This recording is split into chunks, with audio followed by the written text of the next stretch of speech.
Pour arriver à comprendre que, en fin de compte, qu'on soit sur Darwin, d'accord ou pas avec Darwin, qu'on soit d'accord avec la politique de l'évolution, la matière abrite l'esprit dès le départ.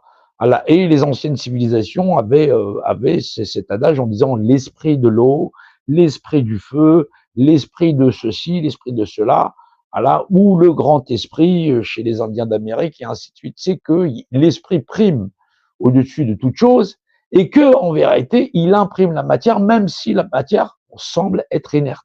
Voilà. Parce qu'une pierre, bah, ça semble être inerte, mais ça se déplace plus vite que la vitesse de la lumière.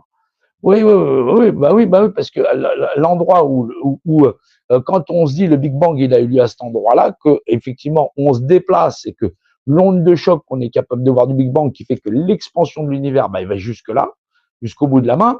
Nous, on est entre les deux, et on peut voir que de là à là, en disant bah l'univers, c'était il y a 13 milliards et demi d'années, mais son onde de choc, on peut la voir que jusque là. Mais si ça a explosé à cet endroit-là, c'est que ça existait déjà dans un environnement prérequis.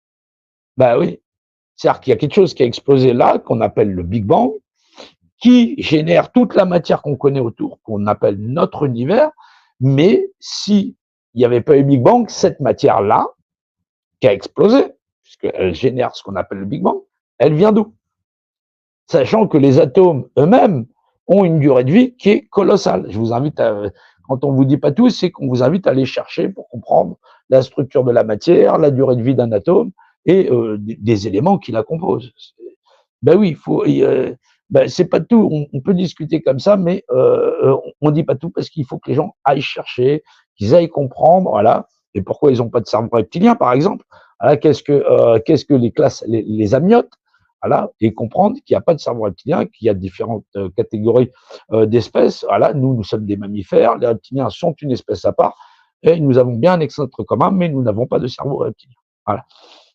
Donc, et comprendre à quel point pèsent sur nous les phrases de tous les jours ou toi avec ton cerveau reptilien et en fin de compte, ces petites phrases qui ont l'air anodines vont nous induire en erreur dans l'art de percevoir notre monde et de faire croire aux gens tout un tas de choses qui ne sont pas.